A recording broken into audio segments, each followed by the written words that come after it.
What's going on, everybody? Welcome back to the final DFS OGs podcast of the season. Wrapping it up here with the divisional round of the playoffs. 4 games to go through here on the slate. Should be a fun weekend of games, 2 on Saturday, 2 on Sunday. The DFS sites seem to listen to the outcry, so we get the 4-gamer is the preferred on DraftKings, so good to see that. But we are going to talk from a betting perspective. Going to dig a little bit deeper into these games as well. Should be a quick show, probably a quick half hour, maybe 40 minutes, but dig into these lines, dig into some props, look at some trends on each of these games, try to find you guys some winners. Picks were pretty solid last week, so we hope to keep it rolling end of season with a bang. We are presented by our friends over at BetMGM. Promo code Grinders. Get that over there for your bet up to $1,000. So get that covered. We appreciate their support of the show, and we'll be using scoresandodds.com as you see on the screen if you're watching on YouTube.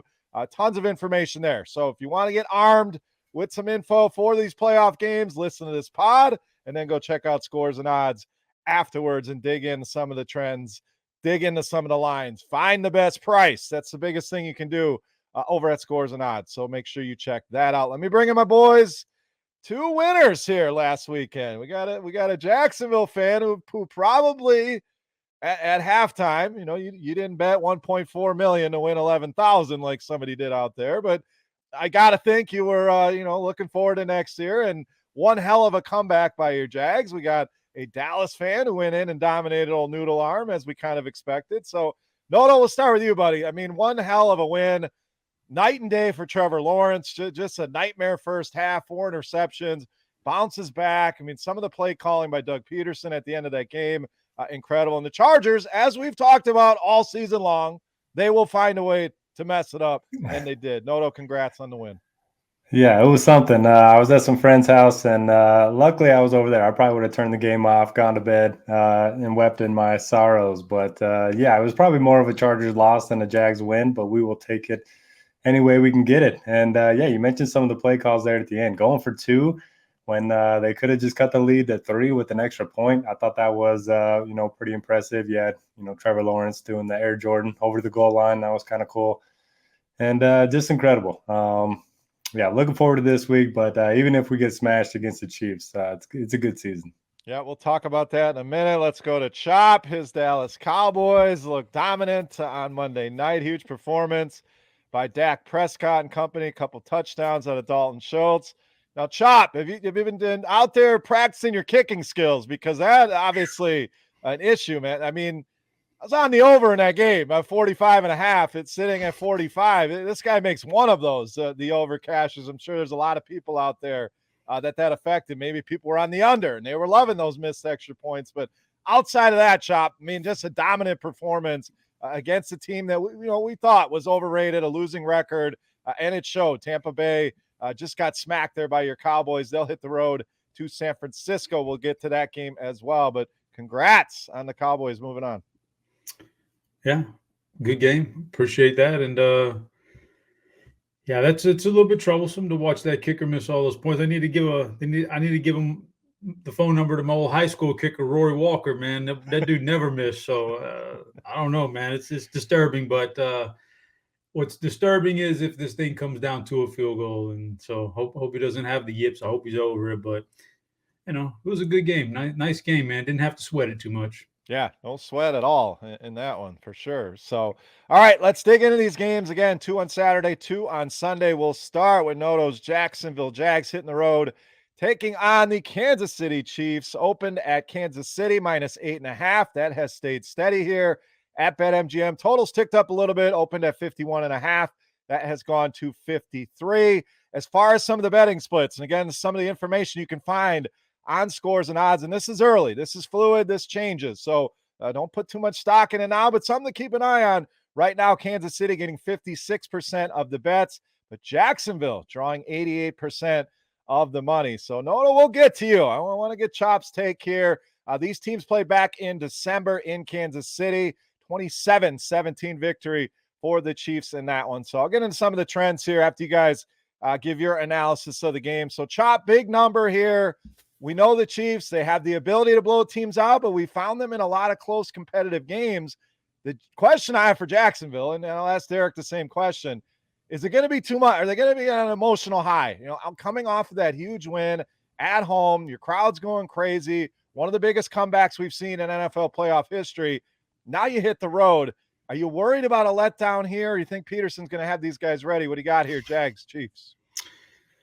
So to answer that, yes, I would worry about a letdown. Now I'm sitting here and we're doing the show, and last week, I don't recall exactly, but I think I was on the Chargers, and I like the Chargers, and so I feel bad picking against Notorious's team all the time. It's doesn't feel good, man. It's nothing personal, but I kind of like the Chiefs here. Like, yeah, the emotion of it, like you said, that kind of a comeback in that kind of a situation has to be kind of draining. It must feel almost like. So it's not just that one, it's back to back. They beat Tennessee to squeak into the playoffs in a fourth quarter defensive rally, and then they come back this time, and then they overcome the 27 point. It's got to feel like a total letdown almost. And now you're going on the road to one of the toughest environments to play in the playoffs. Kansas always has been. And you got to play this team. And Andy Reid, coming out of a bye week, is usually pretty good anyway. Usually, creative as hell, drawing up these crazy plays and spinning the huddle and all that stuff. So it's an uphill task for Jacksonville, that's for sure. So I'm kind of on the Chiefs here, as much as I reluctantly don't want to pick against Notorious again. It's just I can't not go with the Chiefs here, sitting an extra week to prep up for this thing. It's going to be tough for Jacksonville. So I'm going to pick the Chiefs. And I think we all dug into some props that we might like this week. So trying to, throw some stuff out there a little bit different this week. And for me, when I look at the game and I'm analyzing, I look at Jacksonville over the course of the season, and especially the last half of the season, they've been a top 10 NFL team against the run, like stopping the run, yards per carry, yards per game, a lot of those metrics.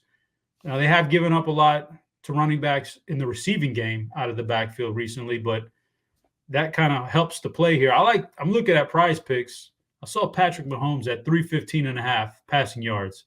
I like the over because, number one, I think it's a pure passing game here for Mahomes. I don't think they're going to run Pacheco into the line. They're not Brandon Staley. They're not going to do that. By the way, to lose a 27-0 lead, when you've got it, when it's 27-0 and you've got the ball and it's almost halftime, that's your law. That's not them. You still have a job. Let's fire the offensive coordinator, but no, the head coach gets to hang out. Total props to Jacksonville for hanging in there and coming back, but that was a collapse, man. If I've ever seen one, you just can't do that. But so that plays to our point here too. You think these guys get up 24-0, they're going to sit there and ice this game and start running the ball? No. He saw what happened last week. They're going to keep the throttle down on the passing game until they put this game so far out of reach. So I like Patrick Mahomes to exceed whatever yardage total they're going to put out there for him. And sorry, Notorious. It worked for us last week picking against you guys. So maybe it's a reverse G's type thing, but I'm going to take the Chiefs too, man. He probably don't mind you on the other side. Yeah. It's been working for him. So I have two props. I'll throw one out here. Then we'll go to Noto, and then I'll give you some of the trends here, and we can wrap it up. But I kind of go along with what you were saying, Chop, as far as the Kansas City passing game. We know that the constants are Mahomes, Kelsey. Let's not forget about Jerick McKinnon, and both of these teams are horrendous against running backs in the passing game. In fact, Kansas City, one of the worst. They allowed the second most receiving yards to running backs. So we didn't see McKinnon have a big game against the Raiders. They didn't really need him to.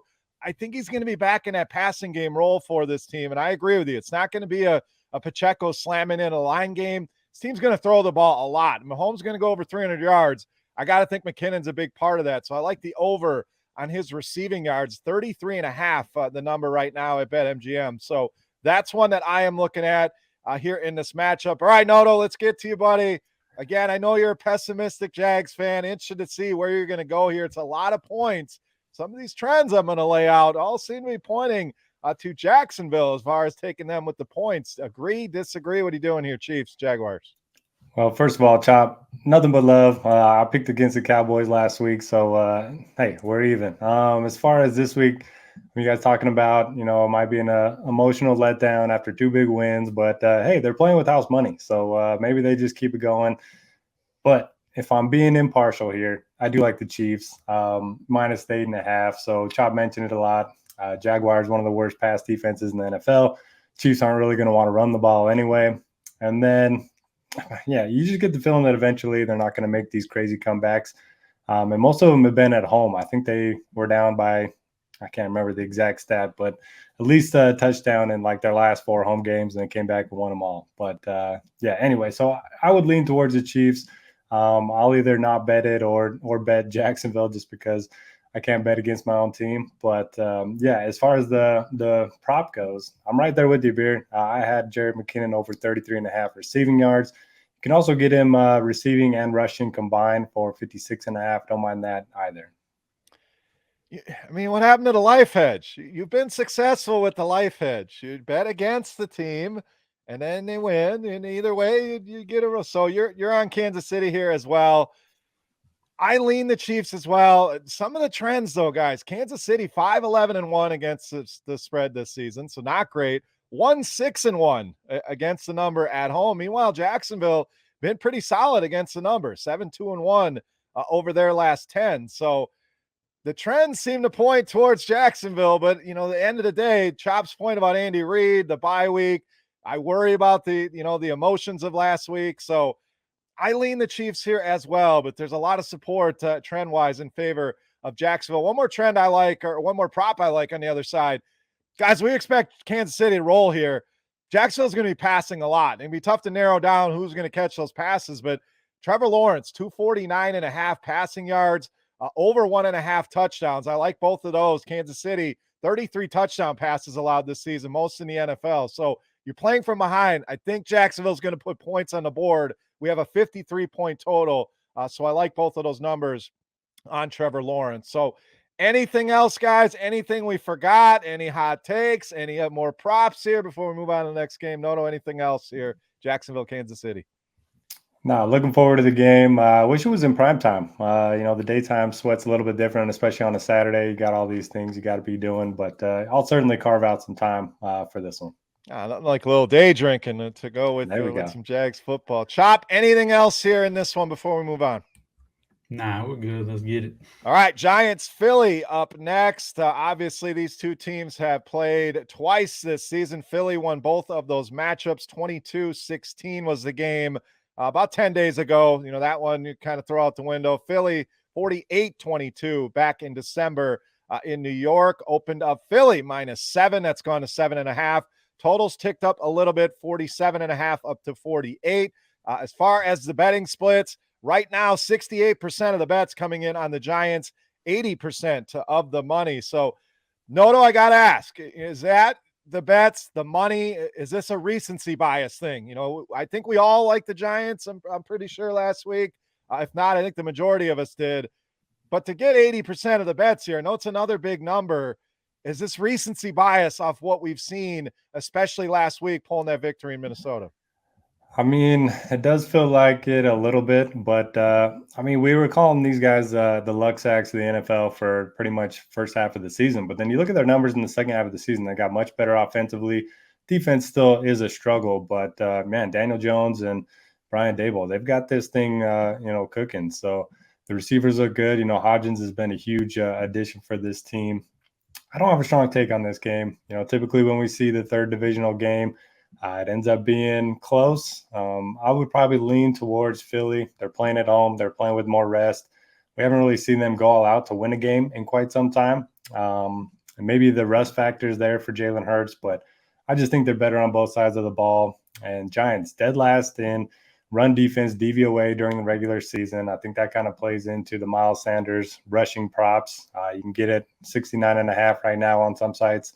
So, yeah, I don't mind taking the over there. They didn't use him a lot towards the end of the season, but I think now that we're in the playoffs, I think we see a lot of Miles Sanders. So give me the Eagles and give me the Sanders rushing prop. All right, yeah, I like that one. I think a lot of people are going to forget about Miles Sanders that are worried about the other running backs. It is always a concern there that they're going to use multiple running backs, but Don't hate that one. Now, the Giants been very good against the number this season, 14-4, 7-1 against the spread on the road. They've covered 8 of their last 10. Philly, just 8-9 against the spread this season, but 6-3 at home, just 3-7 against the number their last 10. Now, some of that we know Jalen Hurts was out here. So, Chop, your thoughts here. This is your division. 3 teams from the NFC East moving on here. Another big spread here. Philly with a bye week, another week for Jalen Hurts to get rested, to get healthy. Can the Giants do it again? Can they stay competitive? Can they possibly pull the upset here? This is an interesting game because, like you said, if you had presented this thing to me 6-8 weeks ago, I would have said Philly in a landslide because they were the best team in the NFL, it looked like at the time. And the Giants, like we've said all year long, just kind of luck, backdooring into wins somehow, winning games in the last 10 seconds and just luck boxing, like you said. But it's occurred to me that, is it really luck boxing, or is this just a phenomenal coaching job every single week, going out there with inferior talent, very, very few weapons, but he puts together a game plan, Dayball and his coaching staff, that just hang around until the very end, and then they get you. If you just slip up, they get you. So I'm very intrigued by this game. And the Eagles, like you just said, they haven't looked good in a while. They haven't had to win a game, a real game in a while. How are they going to get back to suddenly being that dominant team like they were the first 11 weeks? Or is this a real legit trend of them just not playing as well? Like, we kind of talked about it throughout the year. What an easy schedule. You built up this massive record for a long time there, but it was on the back of a very easy schedule. So I'm very curious about that. I guess that's the thing you have to like, that's what you have to figure out if you're going to bet this thing is, do you think it's the latter or the former? I'm kind of tend to go ahead and play with the way I felt all year long, which was the Eagles are the superior team and they'll eventually get this thing and put this thing away by 2 scores later in the game. So I'm going to take the Eagles here, minus the 7.5. But after what I've seen from the Giants for pretty much all year long, I'm worried. It's a big number right here, man, because they're tough and they got Adoree Jackson back last. I've never been a big fan of his, but if you can go out there and you can shut down Justin Jefferson, basically hold him under 100 yards, a handful of just medium catches, nothing big. If you can do that to Justin Jefferson, you can probably do that to A.J. Brown. And if you can take away A.J. Brown, what can you take away next? So, things are looking decent here for the Giants. I'm going to take the Eagles, though. The prop I would look at right now is Daniel Jones rushing yards. We got it. I'm seeing it at 45.5. Yep. I'm going less than that. Huge win last week, but as Notorious would point out in his write-up, Minnesota with the man-to-man coverage really plays into that.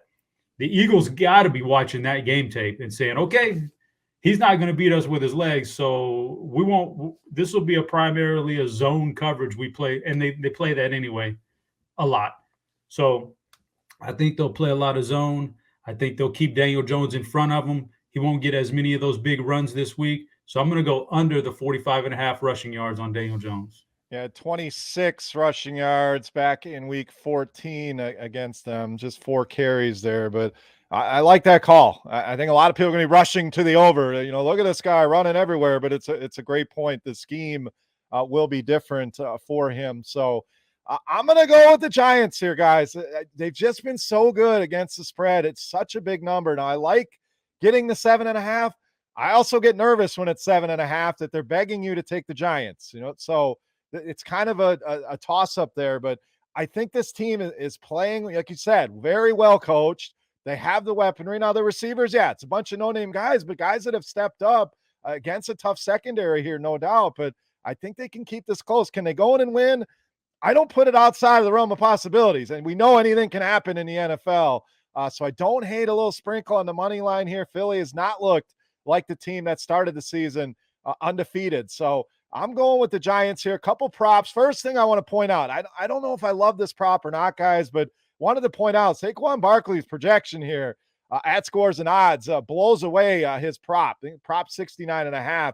We haven't projected for almost 90 rushing yards. So just wanted to point that one out. But I do like, when you guys mentioned Isaiah Hodgins, still feels undervalued to me. Now, this is not the cupcake matchup that it was last week, but he's become the number one receiver for this team, and there will be points in this game. Another high total game. His prop sitting at 45.5. I think the targets are going to continue to come for Isaiah Hodgins. So that's my favorite prop in this game. Anything else here, Chop? This one, like you said, very interesting game.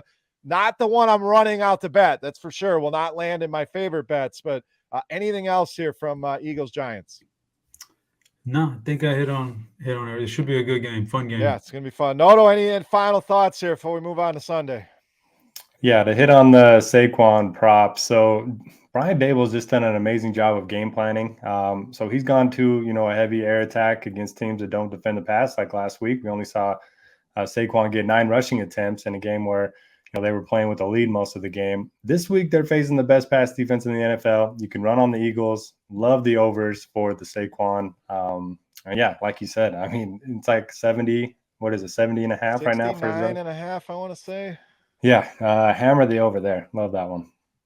Let me find the latest. Yeah, 70.5 here at BetMGM. So we haven't projected for almost 89. So big discrepancy there. Again, just one of the many features here at Scores and Odds. All right, let's move to Sunday. Probably, I think both of these could be game. In fact, all these games are games of the week. But Cincinnati Buffalo, guys, I think is the headliner. This opened up Buffalo -4. It's gone to 5.5 here at BetMGM. There are a lot of fives out in the market.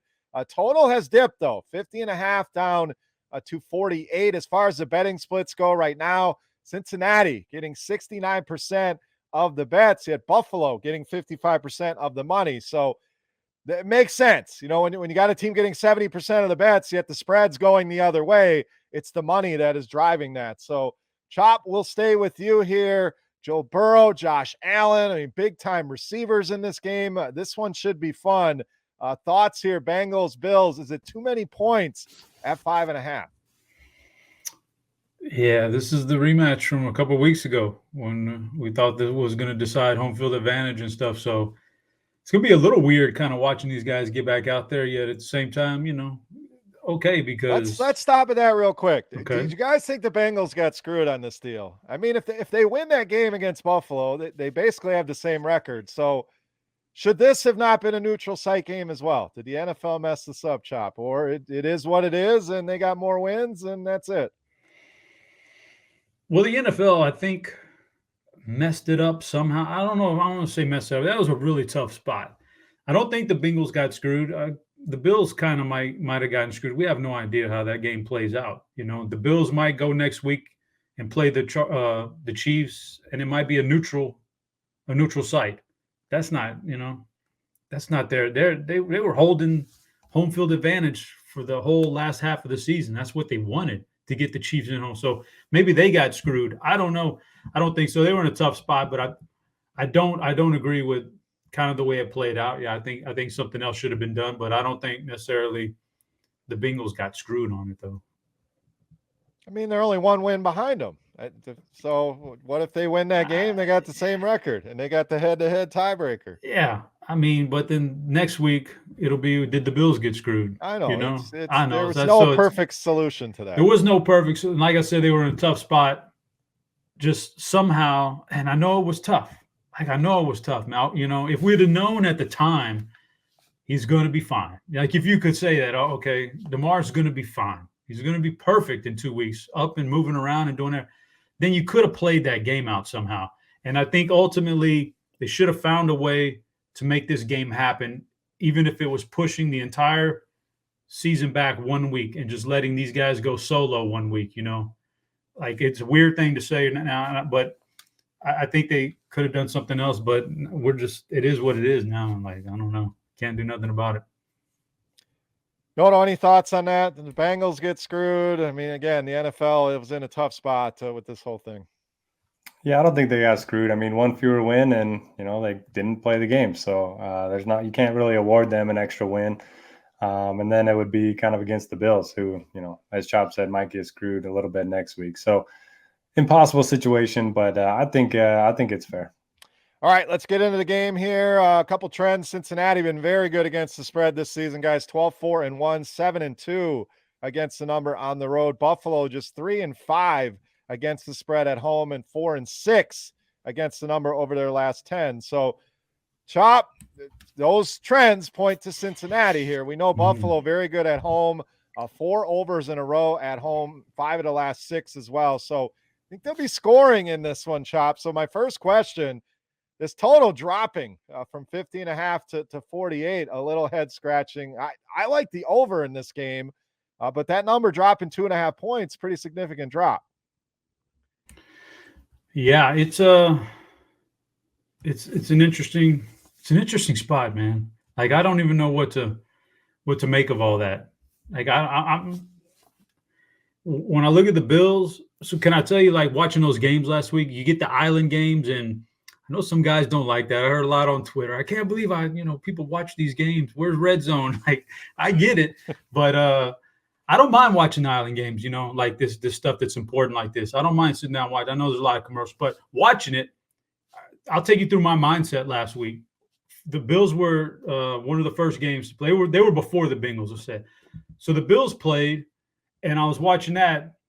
And when Miami was hanging around, taking a lead in the second half, and the Bills would score, and then they let Miami score, I'm sitting there thinking, is this the team I thought that was going to win the Super Bowl? Like, these guys stink, man. They're going to get run out of the building next week. This is terrible, And then you get to the Bengals game later on, and it's like, are you kidding me? These guys are getting beat up by Baltimore and Tyler Huntley, and there's no way they stink. So, like, I don't even know how to, like, handicap it. But I think ultimately, I'm looking at the injury report for the Bengals. I don't see the practice report for today, but I'm going to go with the Bills here. And I'll tell you why. Because I think that finally the Bengals have met their threshold where they just can't cross through on their offensive line injuries. They were already down a couple of guys going into the game last week who I don't think are coming back. I know Lyle Collins is out for the year. I don't think either one of them's coming back. Then you lose your left tackle. I think they lost their left. I think he practiced today. I'll make sure, but I thought I saw that today. Yeah, that's going to be a tough one. I don't think he bounces back this week, so I think I just think it'll be too much to overcome ultimately. And when I was watching the game last week against Baltimore, just thinking, man, they're going to have a hard time beating Baltimore here without 3 offensive linemen, and they just didn't look that good. I don't see how it gets better this week going to Buffalo. Joe Burrow's still pretty magical, man, and I don't want to count him out. And he's got some great wide receivers, and I could look foolish because they've played as well as anybody, with the exception of maybe the 49ers, over the last, 7 or 8 weeks. So it might be foolish to count out Joe Burrow, but I think this is the Bills game. I like the Bills minus the 5. And ultimately, let me pull up some prop. I don't see it listed just yet. It's early in the week. As we get closer to game time, you'll start to get like all the props for all the games, like just the silliest stuff you could possibly want to bet on. But when they lay out sacks for this game, I'm taking Buffalo over whatever sacks they get. I think it'll probably be, they probably set it at 2 or 2.5. Buffalo's not a big sack team, but sneakily over the course of the last half of the season, they're top 10 in the NFL in pressures and quarterback hurries. So they're getting there. They just haven't finished the job. If they can get some pressure, they'll get to Joe Burrow several times with this missing offensive line. Not to say, he'll get the ball out of his hands quick. He'll make big plays. It'll be a good game, but I'm going to lean Bills. I'm going to take the over on the Bills sacks. I think the Bills cover, though, man. I just think they're at home, and ultimately, I just think they're the better team. Yeah, I mean, it's a great point on the offensive line. It's a lot of stuff that the casual person, the casual fantasy player, they don't factor that in enough. So no practice today for Jonah Williams, who is the left tackle. Alex Kappa, the right guard, missed practice here as well. So you're looking at a patchwork offensive line, just 2 of your starters here. So love that call on the sacks. I mean, that's digging deep in the props, Chop. I mean, to come up with a sacks bet, I love that. I didn't find many props I liked in this game. I'm torn on the team bet. I lean the Buffalo Bills as well. Again, that spread moving, the money on their side, the offensive line issues for Cincinnati. And I think Buffalo puts it together here. I think that Miami game was a wake-up call. Like you said, they didn't look great, but neither did the Bengals. And if they don't get that miraculous fumble at the goal line return, who knows? Maybe we're not even talking about the Bengals right now. So, but I do like the over here. I think both of these teams we know are going to put up points. Buffalo feels like a lock to put up 30 points anytime they're at home here in Cincinnati, whether they're forced to or it's just a competitive game. I actually like that this number came down under 50. So over for me on this one. Noto, thoughts here? Buffalo and Cincinnati should be a fun game on Sunday. Yeah, it should be a fun game, and I am not torn on this one. Give me the Bills, and my favorite bet by far of the week. So 2 fluky plays, pretty much changing everybody's thoughts on this game. You mentioned one, the 99-yard touchdown return for the Bengals last week. They probably would have lost that game if that play wouldn't have happened. And then for the Dolphins, I mean, they had a strip sack on Josh Allen, ended up running that back, and that obviously made that game a lot closer. You also look at the box score. The Bills only gave up 231 yards to the Dolphins.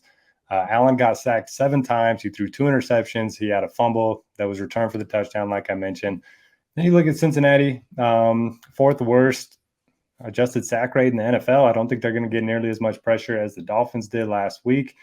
And then you look at the game, that was in the regular season between these two. It was a 3.5-point spread, and that game was in Cincinnati. Now we're getting at a 5 in Buffalo. I think these are the same teams. I think it should definitely be, bigger than a 1.5-point difference going from Cincy to Buffalo. So for all those reasons, I love the spot for the Bills.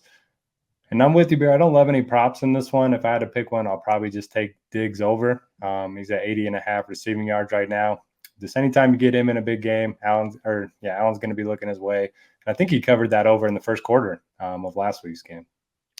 Yeah, I mean, even looking at some of the passing stat, we have Josh Allen projected pretty well here at Scores and Odds to go over his total, but now these two teams go up a lot through the air. They're both top half of the league in passing yards allowed. So, it's not a lot jumping out. Again, we'll get more, like Chop said. You'll get access to a lot more, some of the alternate stuff. There'll be some things that pop off, but I don't want to give you some picks just to give you picks. One injury note, Isaiah McKenzie back at practice today. So if you're looking at some fringe Buffalo wide receivers, throw him back in the mix. And no history here really between these teams. We had the game that obviously was shut down. They haven't played each other since 2019. So not much we can go off of as far as trends. All right, let's wrap it up.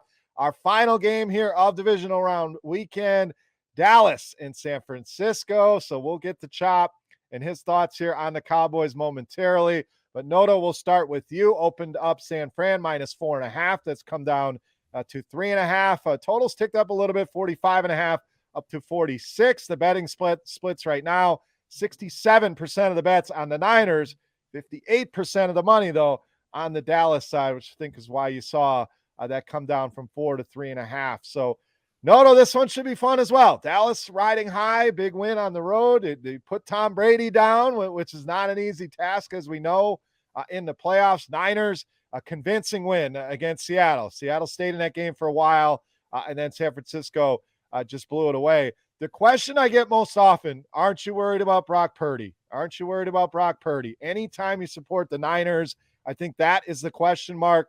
Noto, is that a concern here against this fierce Dallas Cowboys pass rush?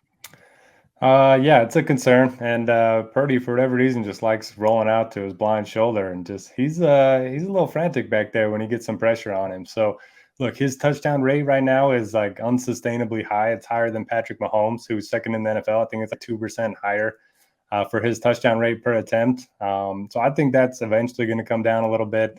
And maybe this is recency bias, but man, that Cowboys defense looked great last week. Had Van Der Esch back, and maybe it was just Tom Brady. Maybe I'm getting fooled by this one, but yeah, I've taken 3 favorites so far, so I'm going to take the points with the Cowboys. I think they can keep it within a field goal. I think they have a chance to win this game. And if Dak can continue to scramble, I mean, him making plays with his legs just gives this offense a whole new dimension. And hey, they played Pollard a lot more than they did Zeke, especially in that first half. So they're learning. They're getting better. I think their defense is looking good. So I'll take the points. And along that same line, I'm going to take the under on Zeke's rushing prop at 37.5. I just don't think they're going to use him a ton. And even when they do, they're facing, one of the better run defenses in the league. God, he looks horrible. I mean, you just know anytime he touches the ball, it's a yard or two, and down he goes. Pollard looks like he's shot out of a cannon. So, yeah. Chop takes a dump on your team and takes the Chiefs. I was hoping you'd kind of repay the favor here and roll with the Niners just to get even here. But I don't hate that pick. I am on the other side, though. I think Dallas, yes, they look good. As far as longer odds going into the playoffs, Dallas was a team that stood out. Would not shock me to see them go out, compete, or win this game. But damn, the Niners have been dominant. And yes, Purdy's a little bit of a concern, but quick pass rush, what do? You get the ball out of your hands quick. You put it in playmakers' hands, and San Francisco has that in spades. Debo, McCaffrey, Ayuk, Kittle, and I think that will be the game plan here to slow down Micah Parsons. Get the ball quick. Let these guys do their thing with the football. So, Chop, I just think the Niners have been too good defensively. They're just as good, if not better, than Dallas. Dallas had a good matchup last week. I think the road stops here, buddy. I'm rolling with the Niners. What do you got here? Your Cowboys traveling out to San Francisco. Listen, I could go on for an hour here. I got all the intel here, man. I know everything about this game. I've been breaking it down for the last 2 days. You got the sports. But I'm not going to go crazy on you. But I'll say this.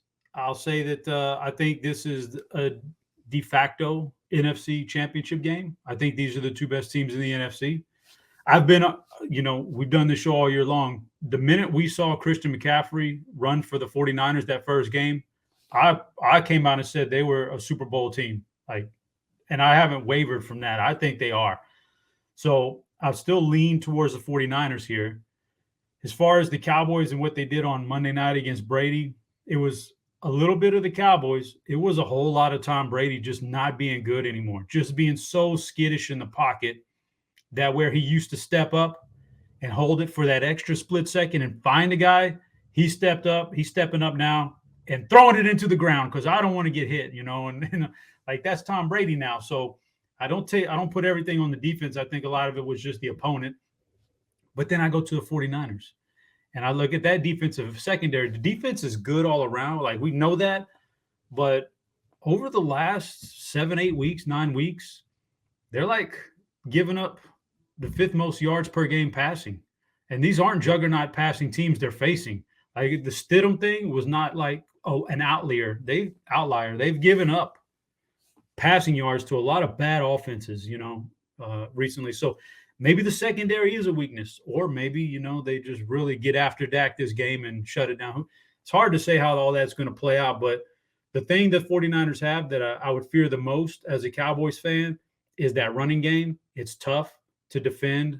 They come at you with, it's not just McCaffrey. The wild card is Debo. They put Debo back there, and he's just tough, man. For the 5 carries he's going to get, it's tough for your defense. So I'd be worried because earlier in the year when it was a pretty big game in Philly said, we're not going to worry about dropping back against Micah Parsons. We're going to run right at him. And all these speed pass rushers, we're going to run the ball right at you. And that's the way you kind of defend that. So I'm worried that the 49ers are going to implement something similar. Then I think about last year. This was the playoff game last year, right? In the wild card round. Yep. This was when you're game planning for that, you're not leaving anything on the table because that's win or go home. So you're seeing what the other team wants to do to you. And both these teams are very similar as to last year, similar personnel and coaching. And what the 49ers did for those first 3 quarters really, just shut down Dak, right? He didn't have an answer for it. They played almost all zone. That's what they did. Play almost all zone and didn't let the running game get loose and didn't let Dak get loose.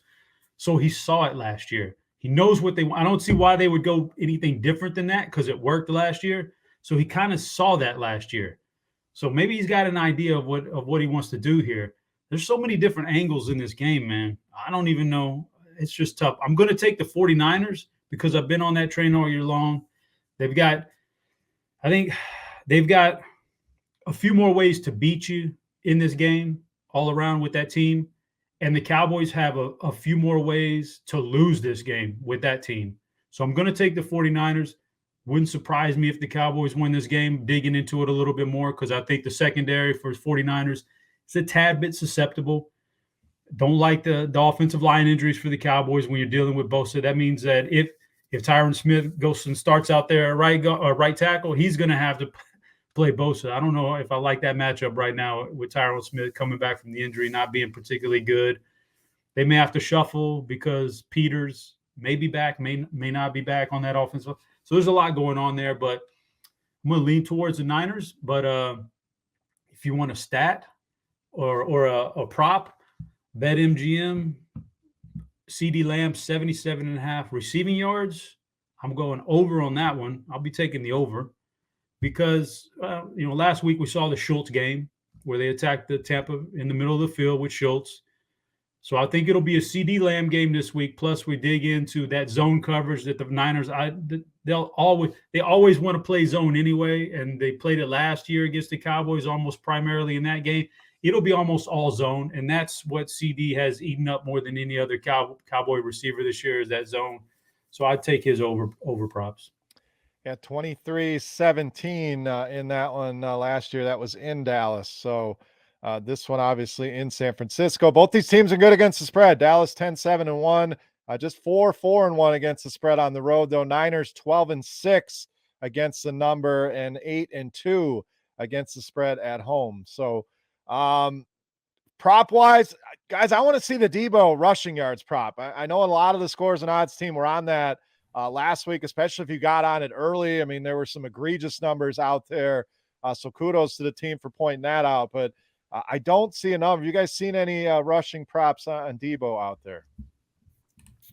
I haven't seen one yet. So, I mean, last week, I think it settled in at 15.5. It might've got up to 17.5. So if that thing's under 20, and you're right, Chop, it's probably only 4 or 5 carries, but that dude runs with some attitude, and this is a tougher matchup, of course, than what he got with Seattle, but I think they're going to try to limit what Brock Purdy has to do. That means more touches for guys like Debo, even if they're out of the backfield. So that's the one that I'll be keeping an eye on. I don't hate that CeeDee Lamb prop either. I think that's definitely the way to attack this Niners team is on the outside. So, guys, anything else here? Divisional round should be a fun round of games. Before we go, we'll get the final thoughts. We got to wrap up the season. But your favorite bet of the week? What is your absolute favorite bet? Chop, we'll start with you.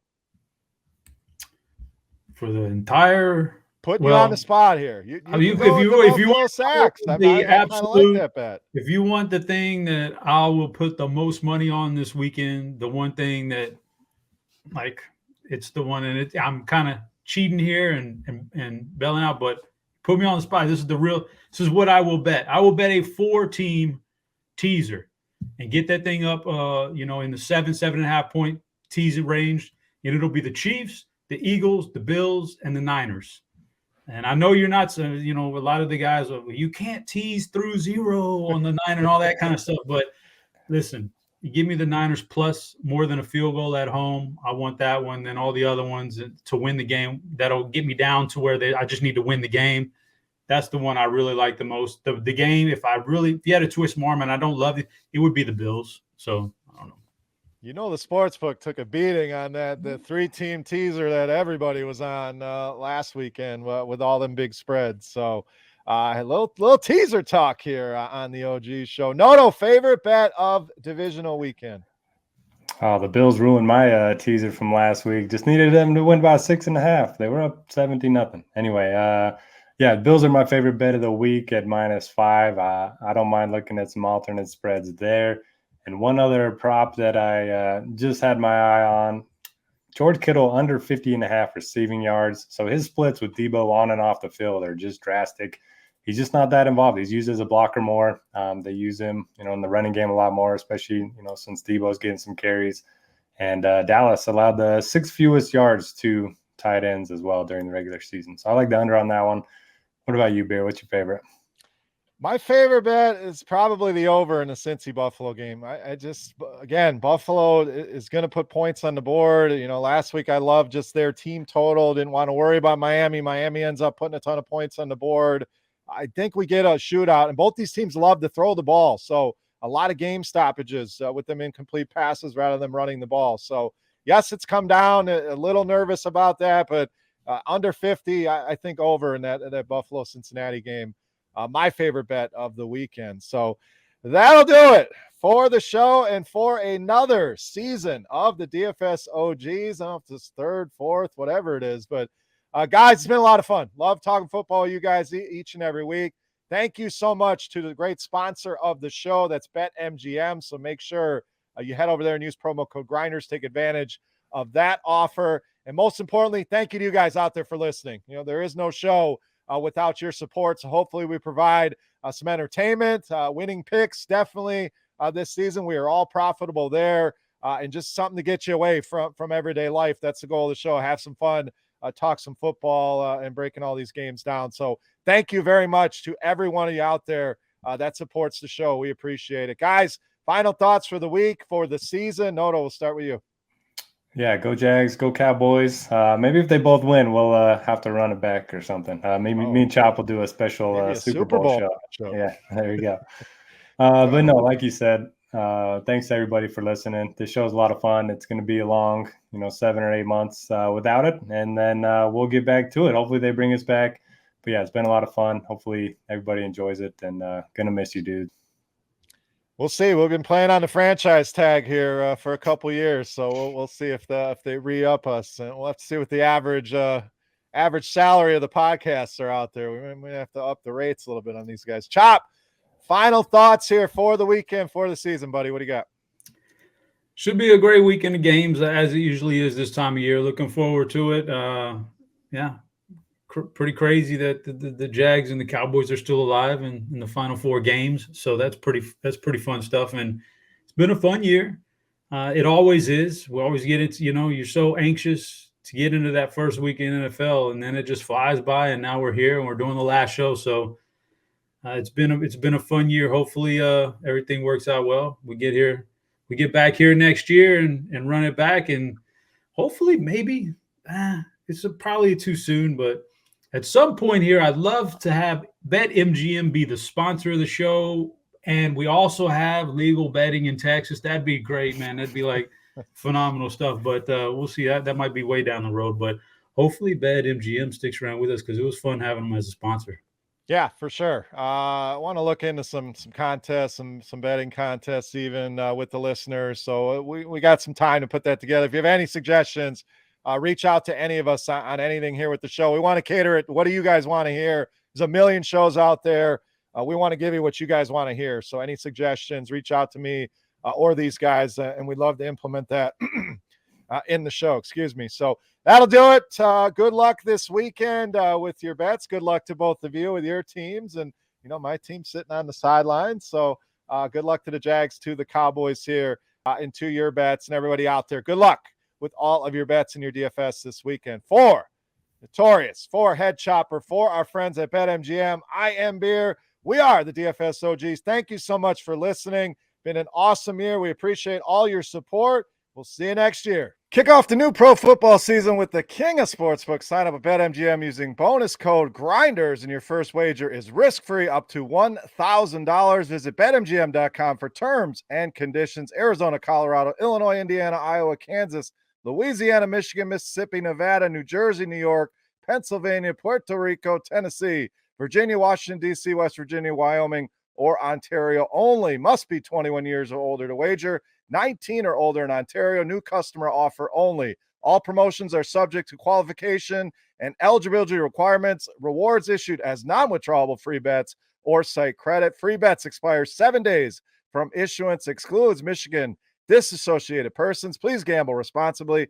Gambling problem? Call 1-800-NEXT-STEP in Arizona, 1-800-522-4700 in Colorado, D.C., Kansas, Louisiana, Nevada, Wyoming, or Virginia, 1-800-270-7117 for confidential help in Michigan, 1-800-GAMBLER in Indiana, Maryland, New Jersey, or West Virginia, 1-800-BETS-OFF in Iowa, 1-800-981-0023 in Puerto Rico. Call 877-8-HOPE-NY or text HOPE-NY in New York.